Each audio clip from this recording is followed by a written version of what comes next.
beyond politics and above religion, a moral authority exists known globally as the Ageless Wisdom. It is the study of consciousness, the mystery of awareness, which cannot be measured, yet will not be denied.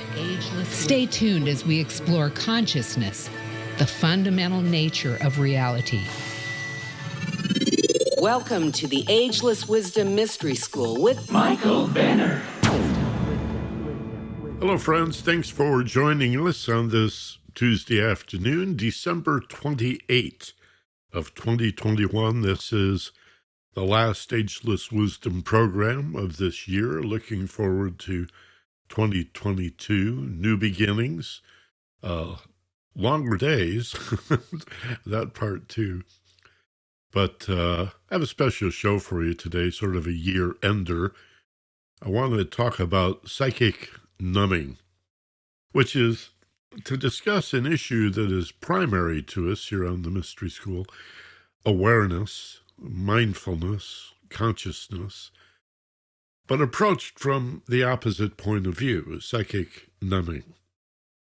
And I've been thinking about this for a couple of days because I saw a film on Netflix, a brand new movie. It's just come out, called Don't Look Up. And it's star-studded. Spoiler alert, I'm going to talk a little bit about the movie here at the top of the show, but not so much as to spoil it for you. This is a remarkable film.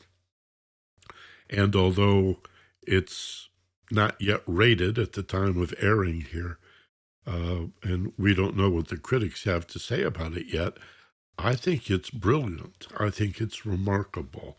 It's a very dark comedy, but it hits so close to home that there's nothing really funny about it. Don't Look Up on Netflix. Again, I said it's star-studded. It's Leo DiCaprio with Jennifer Lawrence and Meryl Streep in this remarkable role as President of the United States, but she's a sociopath. She's just like Donald Trump, and her chief of staff is her son, so it would be sort of like Don Jr.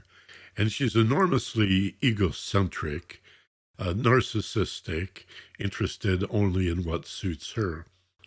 As the world races toward a cataclysm, an apocalyptic ending, the result of a newly discovered comet that's going to smash into Earth and destroy it. And the way society reacts in this film is such a perfect parallel to what's happening in the United States, and I think to some extent the whole world, as we're overwhelmed by, first of all, just the pace of technology and the feeling that we're out of control and we got to swim just as hard as we can to keep our heads above water. On top of that, we have global warming, climate change, and on top of that, COVID, and then increasingly autocratic presidents who act like despots and tyrants, who are dictators, autocrats, supported by a class of super wealthy billionaires who control the technology and the science, but are rich beyond imagination. The character that plays Don Jr. In one of the rallies where Meryl Streep plays this Trump-like president, says there's three kinds of people in the world. He says that at this Trump-like rally. There's the working class, that's you folks. There's the cool rich, that's us. And then there's them, right? Now, this movie is too complex to go into very much detail other than that. It's just so remarkably rich as a dark comedy commentary on the oblivion that's happening in the world, people lost in fantasies, games, and social media, and happy talk TV shows and the challenges of paralyzing fear, denial, paranoia, and conspiracy theories all rolled into one. But the bottom line is, regardless of the way people react, the common thread that runs through all of it is psychic numbing. Human beings are very compassionate when it comes to saving one or two lives.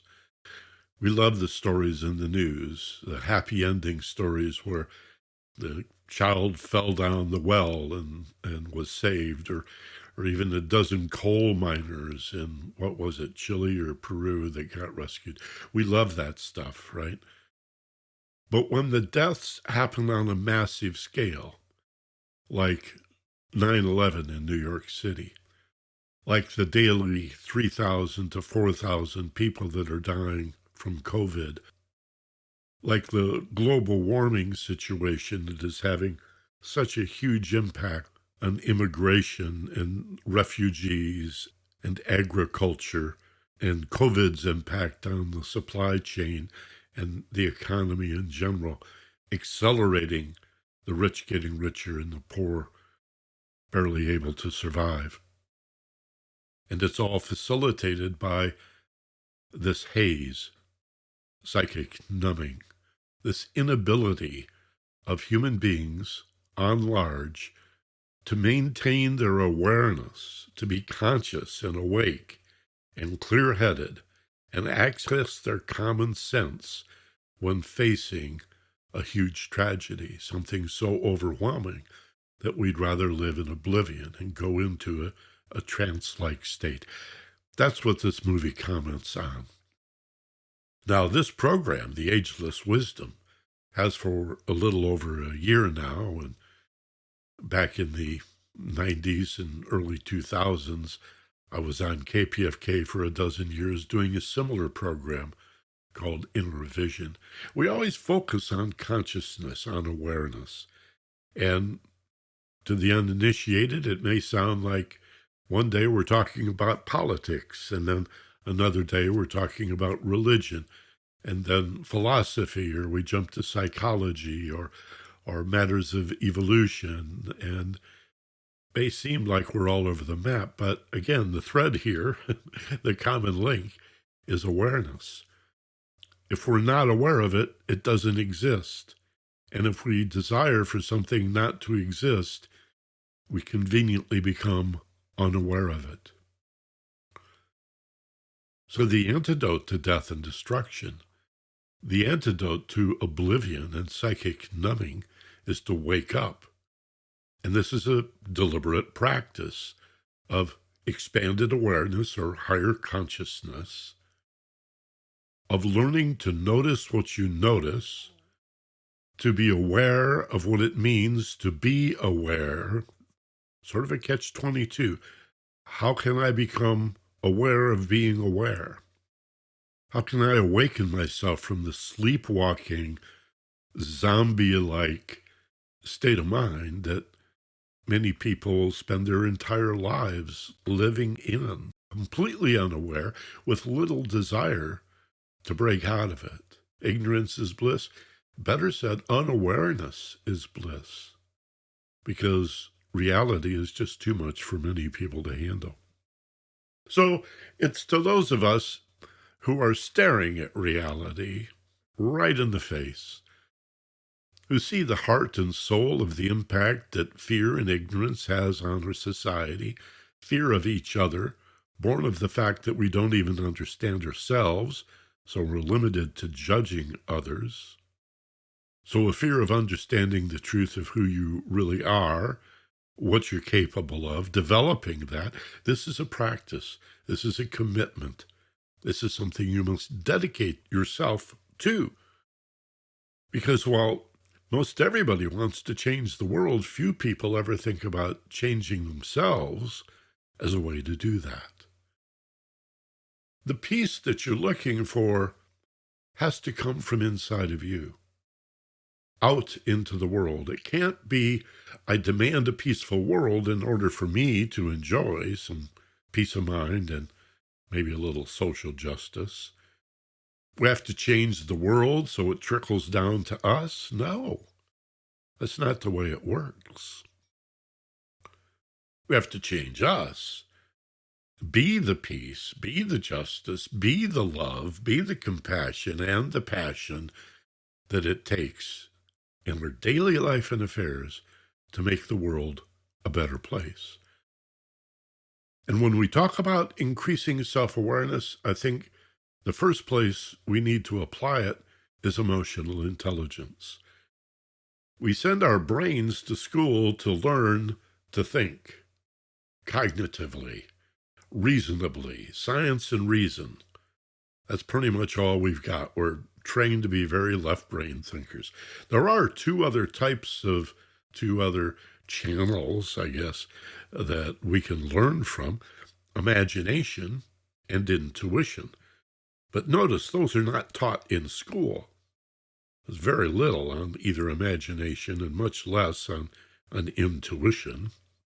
And this is the creative right brain that we need now more than ever.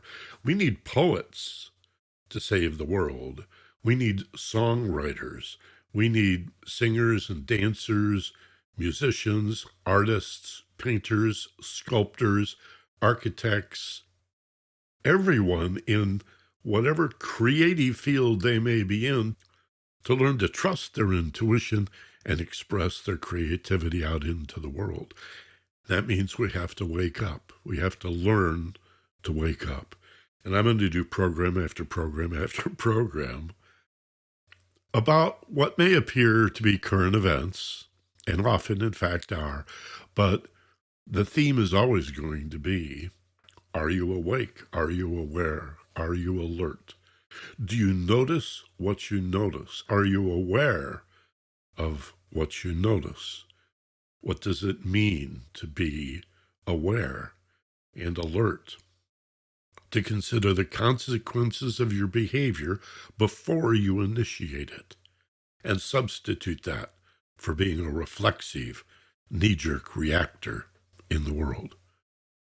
To learn to comprehend your emotions, to discern their significance, to calm them down, to even take responsibility for them, since most people presume they are victims of the way they feel. You made me feel angry, and I need your love to get by. I can't do that. I have nothing. I have no resources of my own. These are not my personal responses. They're done to me. Well, in fact, they are your personal responses, and our feelings say much more about us than anything that may have stimulated them. That's a big lesson to learn. So I'm going to do a couple of segments from a class I did here in Los Angeles a few years ago on emotional intelligence. This was an 18-hour class, so you're only going to get about 30 minutes of it in two segments. But it's a little introduction. I thought we'd, again, talk about what it means to wake up, to look up. And I want you to check that movie out. Don't Look Up. Look down. It's just very difficult to describe the impact that it had on me, and would love to know what you think of it. Again, it's on Netflix. You'll find it on Netflix. Don't Look Up, with Leonardo DiCaprio and Jennifer Lawrence, Meryl Streep. It does, again, I'm repeating myself, but she does such an incredible job as this Trump-like, narcissistic, incompetent president of the United States. Deep metaphor. Check it out when you can. And we're going to take a short break, and when we come back, we'll begin this emotional intelligence class. At least a nice big bite out of it for you. This is something I'll continue to do 3-4 times a year. All right, so thanks for joining us. Wishing you and your family the happiest New Year and solstice. And we'll be back with more right after this. You're listening to the Ageless Wisdom Mystery School on 90.7 FM, KPFK in Los Angeles. Okay, we're back with the Ageless Wisdom Mystery School on KPFK. So this is from a class, as I said, that I did a few years ago. It's a class on emotional intelligence, and at the beginning, what we have to take a look at is our ability to focus our awareness, to be more self-aware, to be mindful. So the segment you're going to hear follows me having played about 3 or 4 minutes of some classical music. And what I told the class was, I want you to listen to this music and notice your mind's attempt to distract you. Even if the thoughts that come up appear to be about the music, if you're thinking about the music, you're not really listening to it. I want you, every time that happens, to be aware of it and then simply listen to the music without judging it. And then after that, we'll talk a little bit about it. And what follows is my instruction after that. On emotional intelligence, first self-awareness, you have to be aware of the feelings that you feel in your body, to be mindful of them and learn to manage those feelings, to regulate them if you're going to discern their meaning. Now, that's if we can even get people to take responsibility for the feeling as a personal response in the first place. This is mind-blowing to some people who've never really considered that they may not be a victim of their emotional feelings. It's a common figure of speech for people to say, well, he made me angry, or she upset me, this person disappointed me, they let me down, without any awareness that these are individual responses, that certainly the behavior of an individual or a group or a circumstance, a condition or an event for that matter, could provide the stimulus to cause you to feel this way or that. But the feeling is yours. The stimulus may come from outside, often does. We feel the way we feel because of the conditions that we find ourselves in. So yeah, if somebody says something insulting to you, that's going to hurt you and perhaps make you angry. And if it's repeated, maybe you begin to hate somebody. But those are your emotions. Those are your responses. They really weren't done to you. The same insulting, hurtful thing, the same tragic incident, the same unfortunate circumstance occurring to a dozen different people will create a dozen different responses. So both things are true. Life is done to you. There is a stimulus from the outer world, but the quality of the emotion is yours. That's your personal response. Now the question is, are we going to be reflexive about it? Just some autonomic knee-jerk reaction? Or are we going to open up that space between stimulus and response and take a look at the feeling? Consider how many different perspectives or points of view we can take in understanding the feeling. Give it a shape, a size, a color, a texture, a temperature, a fragrance, a flavor. Become as familiar as you can with that feeling. And then, how many different ways can I respond?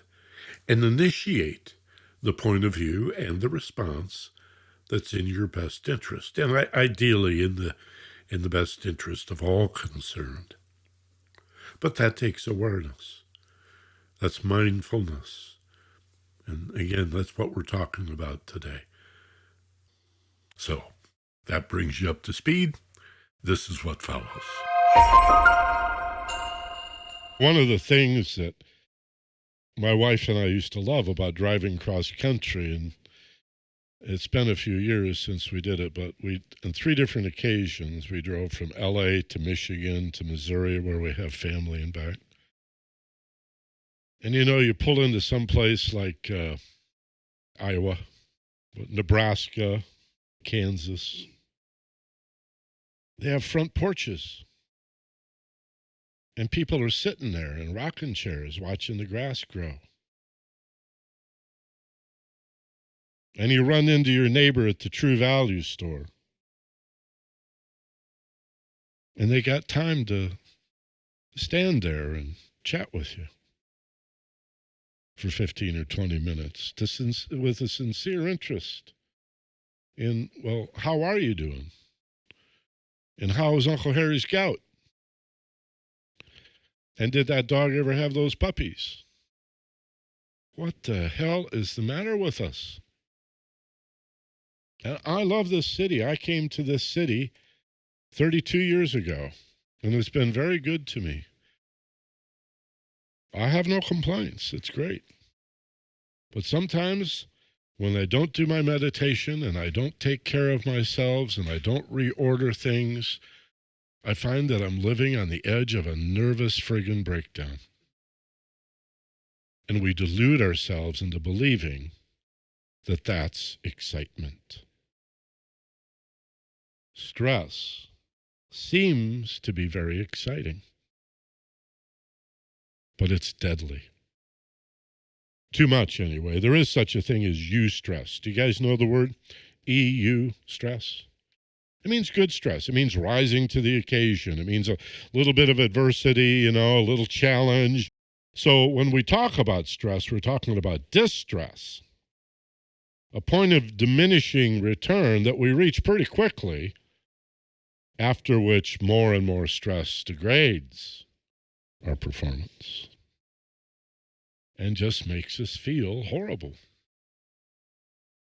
So we have pills for that.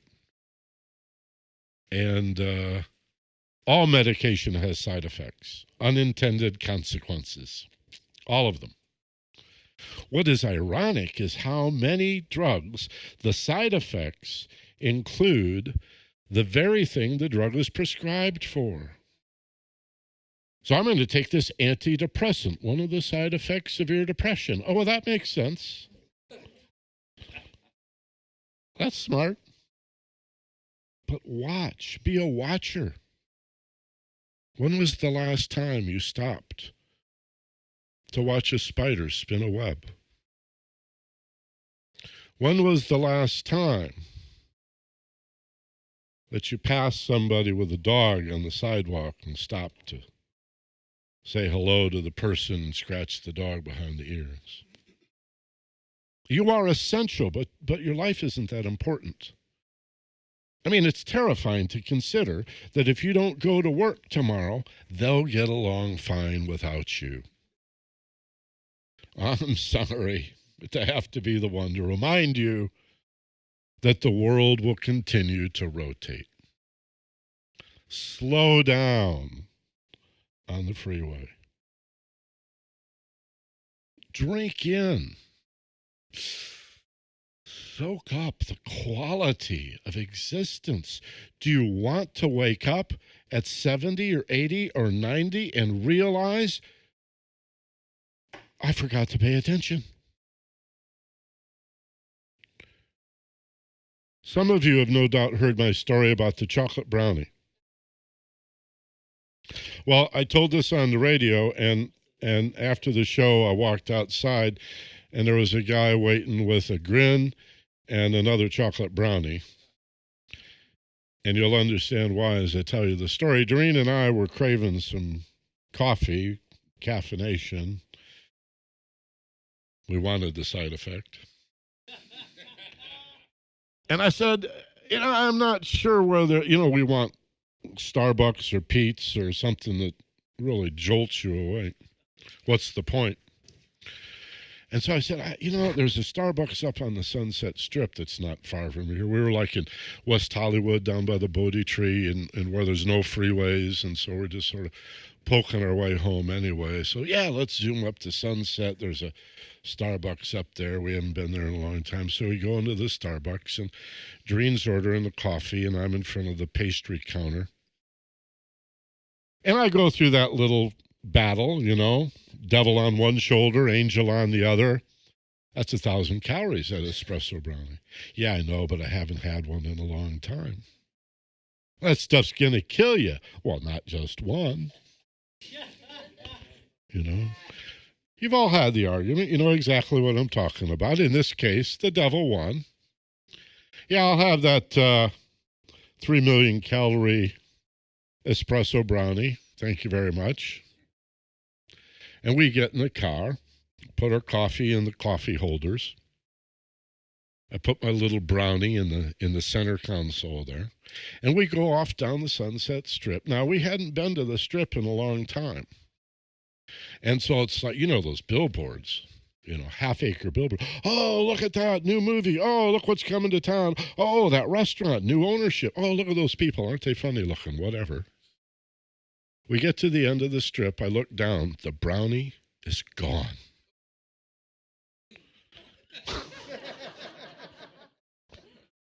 Unconscious Michael.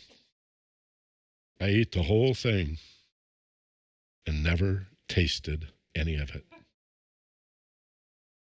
Don't do that with your lives. We've already wasted too much by being unconscious. We're missing the richness, the beauty of life because the false self is distracting us with these seemingly important thoughts, and we're such very important people. And we have so much to do, just trying to keep our heads above water and pay those bills. Look, I've had good years and bad years. I've had months where I had money in the bank. I had months where I didn't know how I was going to pay my bills. And yet, if you notice, somehow it always sort of works out. I mean, maybe not the way you would have woefully wanted it to, but somehow things sort of take care of themselves.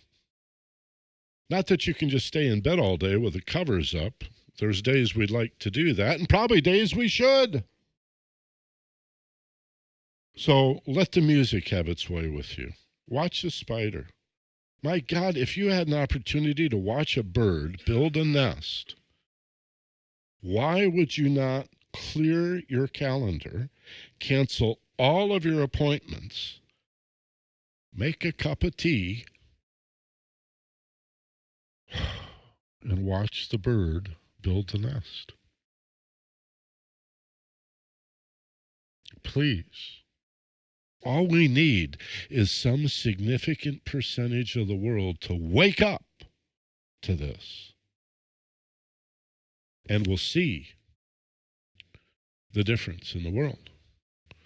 The people of the world want this. It's the damn leaders that we keep putting in office that are drunk on false power. We get the government we deserve. We keep electing these bastards.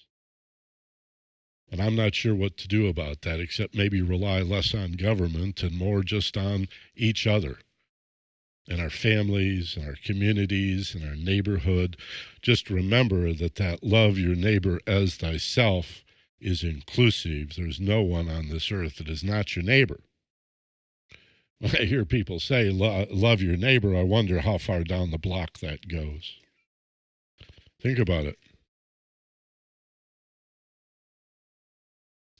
Now, when I put feelings up here, I mean emotional feelings. Again, we have physical feelings, and you can make an argument for mental feelings, although nobody talks about them. So I'm talking about thoughts and emotions here, and I want to make some suppositions to you. These things are not carved in granite. Moses did not bring these down out of the burning bush.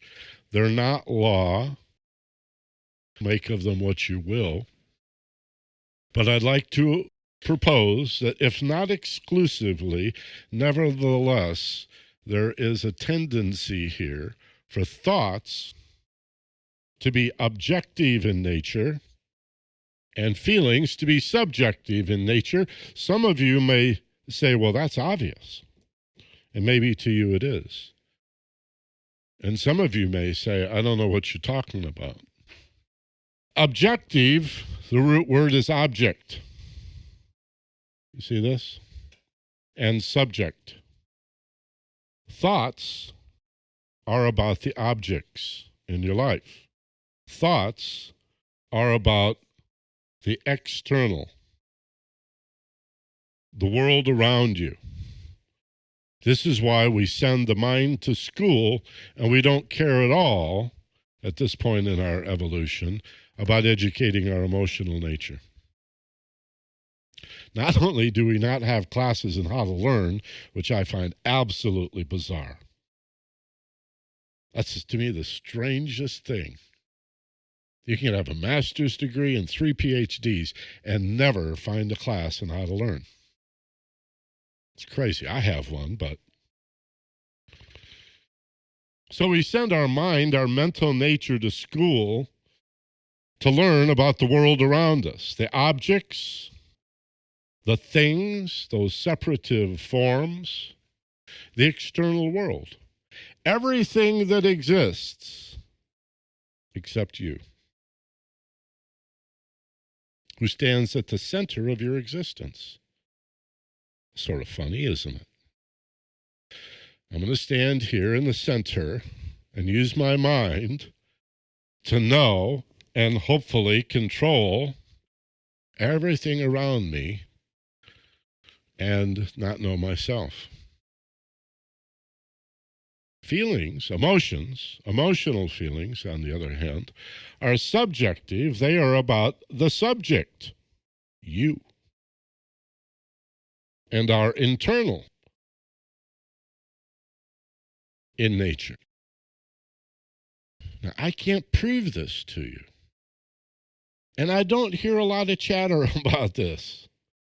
Take it to your next cocktail party, and it's like dropping a bomb in the room. Nobody will want it. Maybe you'll find somebody who would be interested in talking about what at first blush might seem like a very arcane subject. But there's even more. And these things, again, are very difficult to separate, and we've already said last week that, and I think I said earlier today too, that in the three-layered cake, thought, feeling, and behavior, which includes speech, that change any one, it'll affect the other two. So these are not completely distinct and separate. But what I would say to you about that is that would be the quality, the emotional quality of the thought. But the thought itself is about other things. And when we think about ourselves, we compare and compete, because that's what thoughts are. They're deductive and can be right or wrong. We all know that we can have wrong thoughts. We've been to school. We took a test. I got 5 wrong. Well, I thought they were right. Well, my thoughts were wrong. Feelings, on the other hand, they are non-deductive. How about that? More on this in a minute. And are never wrong. Oh my God. Is that possible? Now, emotional feelings can be misinterpreted. I don't mean your interpretation of other people's feelings. I mean your interpretation, your experience of your own feelings, especially when you use thoughts to try to analyze a feeling that resists analysis. Why do you feel that way? Well, I don't know. Well, because, but now I go to thinking nature.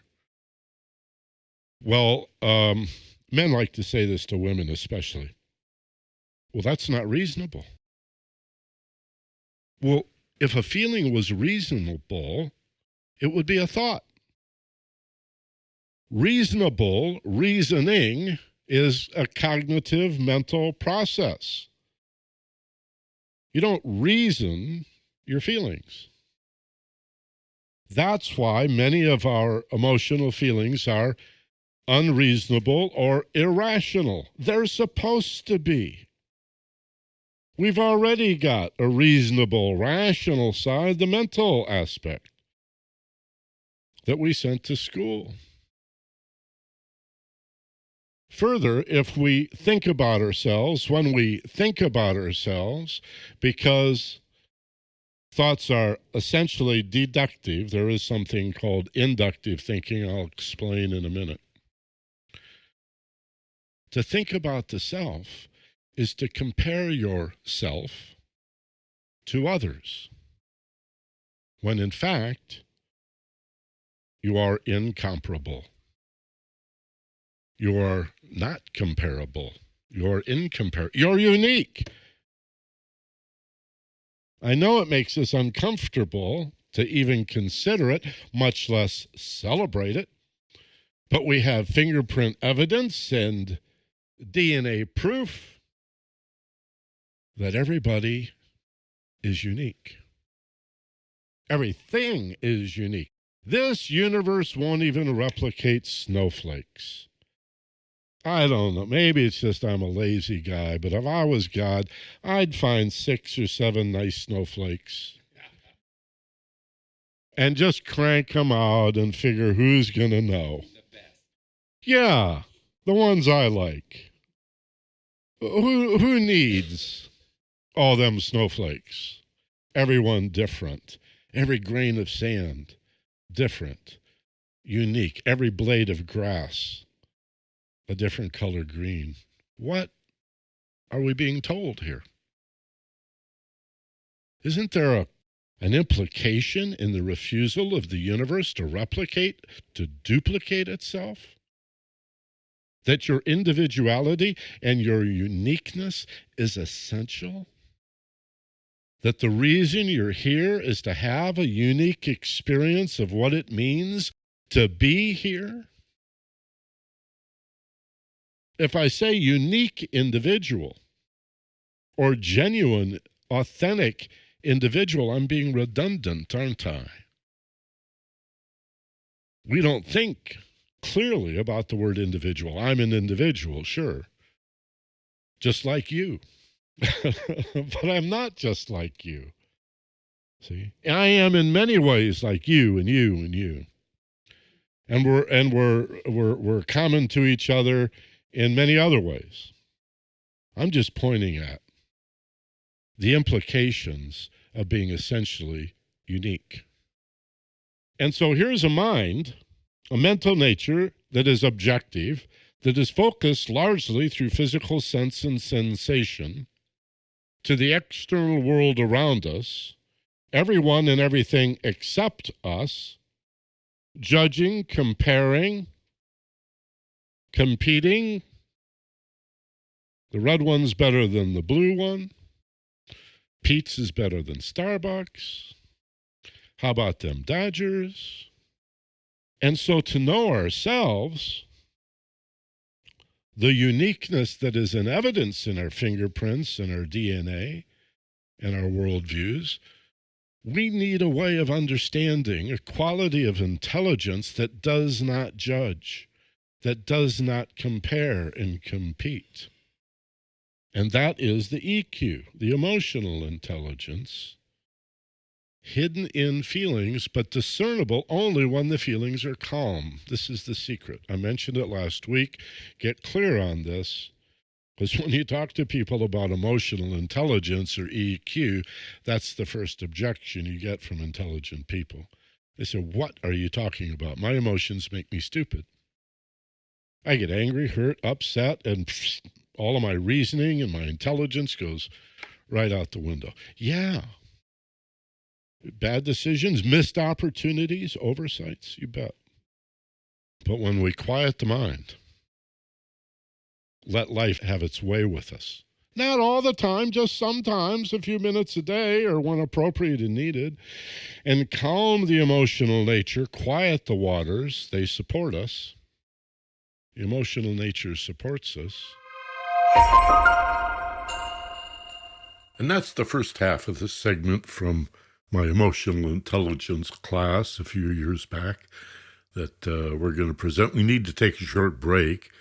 You're listening to KPFK in Los Angeles, and this is our last show of 2021. Looking forward to next year with the Ageless Wisdom Mystery School every Tuesday at 1 o'clock. But let's take a brief intermission, and we'll be back with the second part of this class on EQ. This is KPFK. And we're back with the last Ageless Wisdom Mystery School program of 2021. Playing for you today a couple of segments from a class I did years ago in emotional intelligence. Keep in mind, it all starts with self-awareness, with mindfulness. Most of our feelings pass by without us noticing.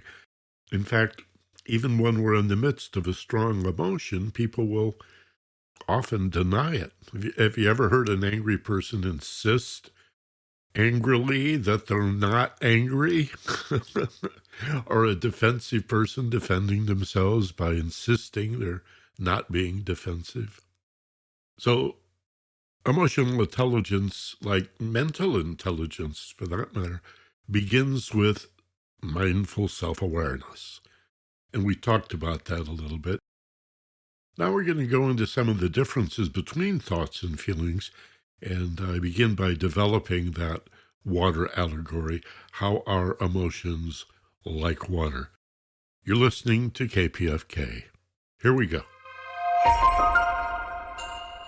It's another nice allegory about water as emotions. Not only does it support you when you are fearless, but choppy water, water that is upset or hurtful, choppy water, you cannot see into.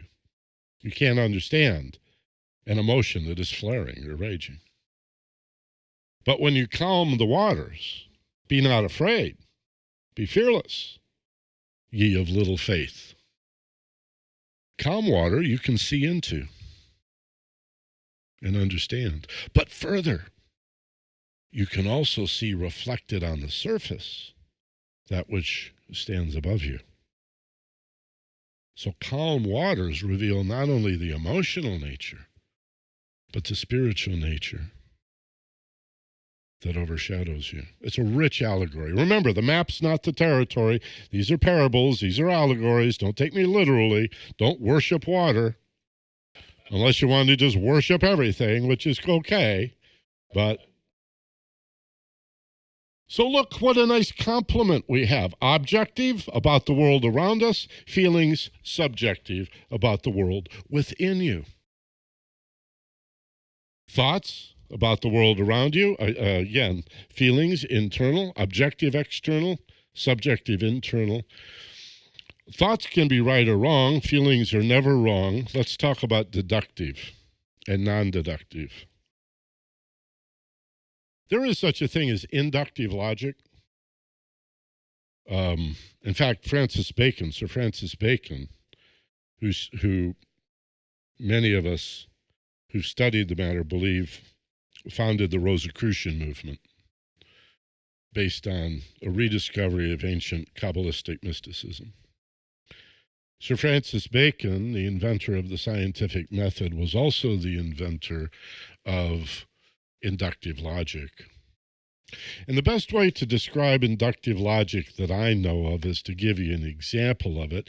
Often it involves if-then statements, and it's essentially an extrapolation of observed events. If you look in a dictionary, you might see an example like, if every crow I have ever seen is black, then all crows are black. Well, that can be a reliable form of reasoning if the database from which you're extrapolating is large enough and significant enough. If I have personally seen 20,000 crows and studied the literature of people who've seen hundreds of thousands of crows, and we can't find one that isn't black, it's pretty safe to extrapolate and say, therefore, all crows must be black. Or until I see one that isn't, I'm going to hold with this theory. That's inductive logic. But you see how that can be a crutch, and indeed is often a crutch for lazy people to discriminate bigotry and prejudice, to prejudge. Listen to a racist or a sexist or an ageist or a looksist, and they will talk about their anecdotal evidence for their stupidity. You know? Well, of course all Irish are drunks. How do you know? Well, I knew this Irish guy once. Oh, far out. And that's it? Well, I sort of knew this other guy, and he liked to fight, and he was Irish. Be very careful of inductive logic. But you also have to be careful of deductive logic, which is the way we use the mind 98% of the time. Deductive logic is general to specific. It is a take-apart process of logic, understanding through dismantling. Think of balancing your checkbook, where you have a balance and you deduct, you subtract the checks you have written to arrive at a new balance. Think of algebra, those problems that we had in school, these long algebra problems with an equal sign in the middle, and you factor out and do the same process to both sides and winnie it down, pulling out, deducing, subtracting. X equals 4. Oh, far out. Deduction, subtraction, take apart. That's how we reason. That's about the only thing the mind has. Take it apart. The watch doesn't work. Take it apart. Seems reasonable. But it's really subtle. I mean, look at ordering from a menu in a restaurant. And you say, oh, well, okay, so open up this menu and see what I want to eat. And what do? Eliminate what you don't want. Don't even know you do that, but you do. Well, breakfast is out. I don't want breakfast. Dinner, no, I'm not that hungry. Let's look at lunch. Salad, damn, I've had so many salads, I feel like a rabbit. No, I don't want salads. No, I don't want all that. You winnie it down until you get down to 3 or 4 things, and you go, oh, well, this feels good. So you might use the mental nature to eliminate everything you know that you don't want, to arrive at a few possibilities, and then use your feeling nature to say, oh, that sounds good. I think that'll be good. So when we apply, here's the point, when we apply the mental nature, our intelligence, so-called, our mental intelligence, to knowing the self, it's going to take you apart.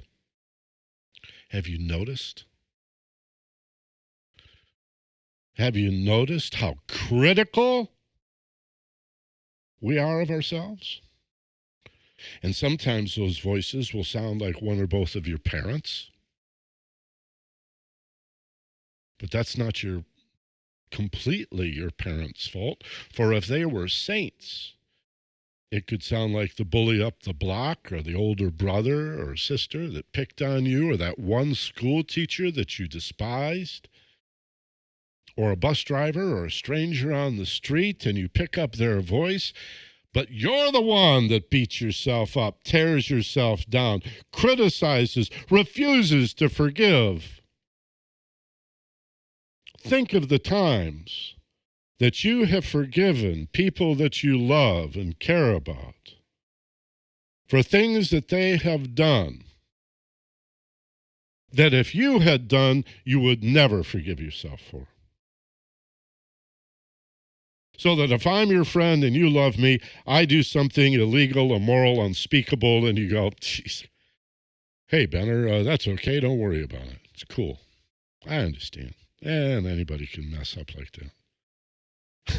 But if you did it, you'd spend the rest of your life feeling guilty and ashamed and flagellating yourself Because we really have two standards, don't we? This mental nature. One standard for everybody in the world that is reasonable and intelligent, and another higher, impossible standard for us that we can never satisfy.